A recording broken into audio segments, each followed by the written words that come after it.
Okay, so this part's going to be a lot like the last one, and if you want to know why I'm fast-forwarding this, please watch part 10 for an explanation. And I hate that I have to do this, but this is going to be the last part where this happens.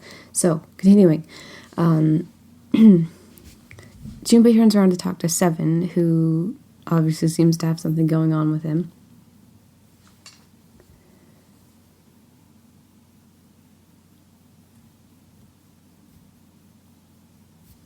So Seven starts to remember something and says he's been in the room before. Mentions the names Aoi, Light, and Nona.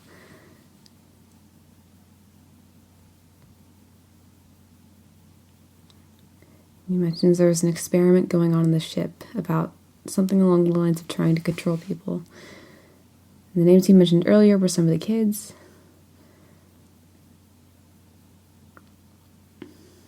Cradle Pharmaceutical.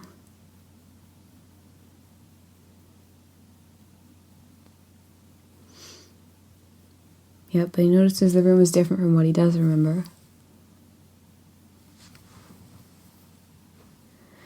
Okay. He remembers that he was a cop and he was looking for the kids that were kidnapped. Yep. This will actually be recapped in detail later, when the recording is hopefully not that bad. So this is the biggest deal that we're losing this.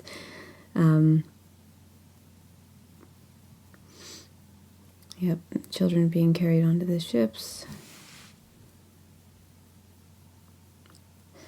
And Seven gets knocked out.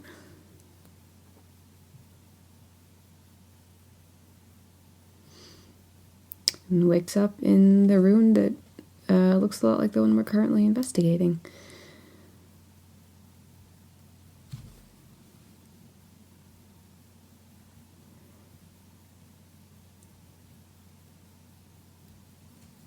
Starts hearing voices that sound like kids. So he goes and looks for them and finds the crate under the bed.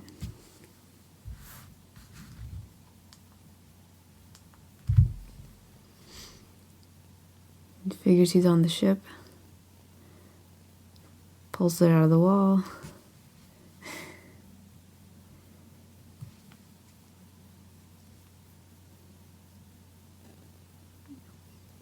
And then he stops telling the story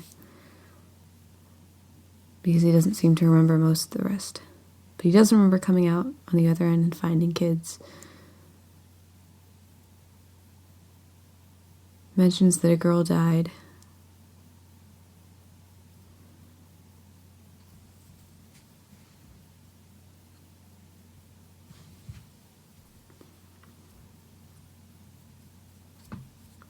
Mentions a company called Cradle Pharmaceutical, bringing the kids for an experiment. There were 16 of them, and you know their names Aoi, Light, and Nona. That's essentially the takeaway from this. I think at this point someone might have come up with like a theory and started explaining it, and I wish I remember what it was.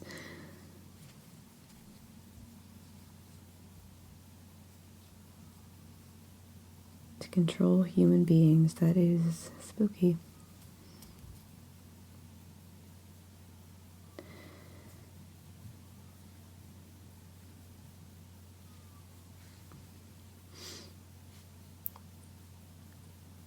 Alright, and then we go back to puzzle solving. Unscrew some stuff. Take out the drawer. Yep, add the drawer to your inventory. One of them's got a mirror on the bottom. Put the other drawer back in there, which means something falls out. And we get another tile, woo. Go into the room with the light. Use the mirror to reflect it onto some stuff. We get 4, 7, and the other one gives us a little sun and a moon. So those indicate the number of times you need to flush each of the toilets with the sun and moon symbols. It's 4 and 7. which makes something happen. We go into the other room, do the same thing.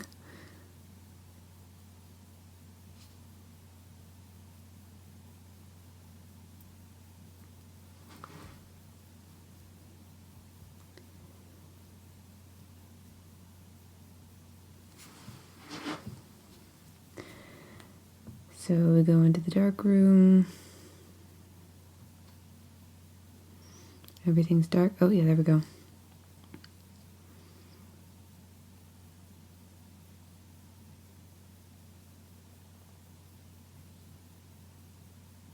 I think I actually forgot what I was looking for here.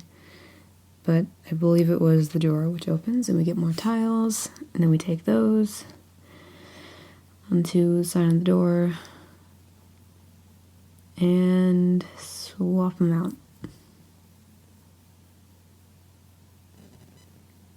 I'm sorry this isn't that interesting,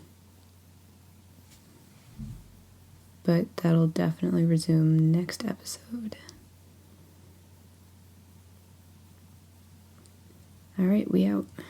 You found it. Go into another room, which looks a little creepy.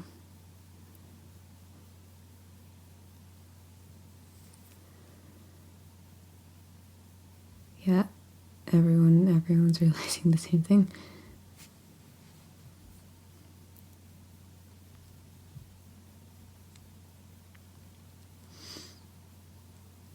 We've got a chair, we've got a glass panel.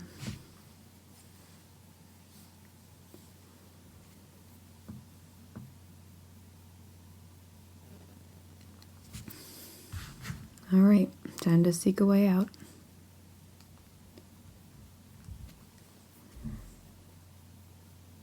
Pick up a wrench, take off the bolts on this thing, and I believe you reach in there and there's some stuff.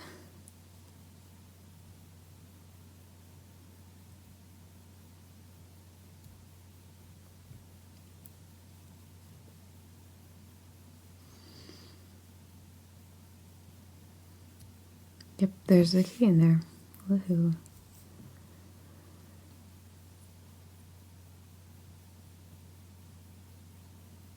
Pull the lever, because there's oil at the bottom, meaning it moves.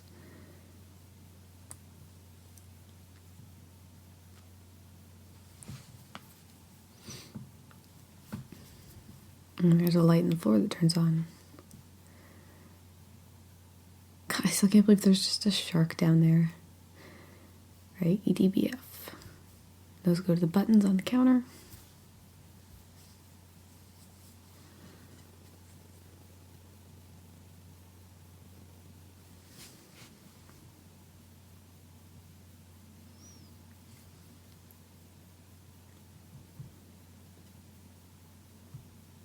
And the chair turns on. Yay.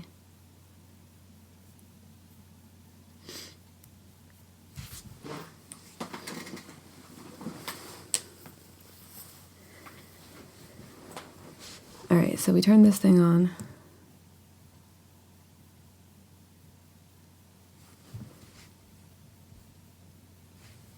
Solve this puzzle. It's all good.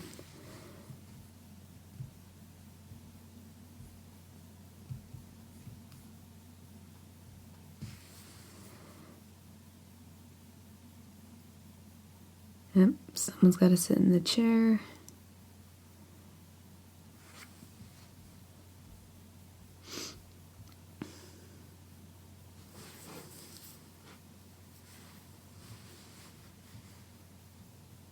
Unlock the chair with the sun key. Easy enough.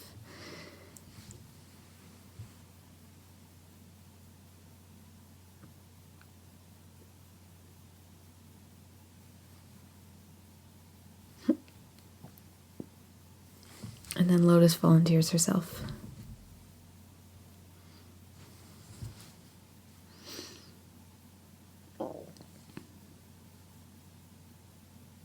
Even if I fall in, the shark's already dead. Alright.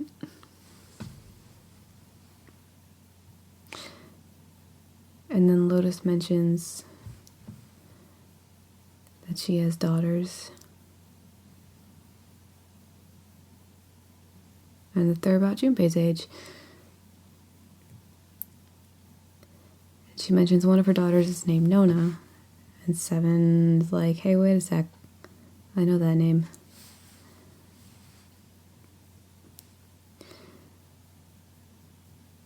Yep.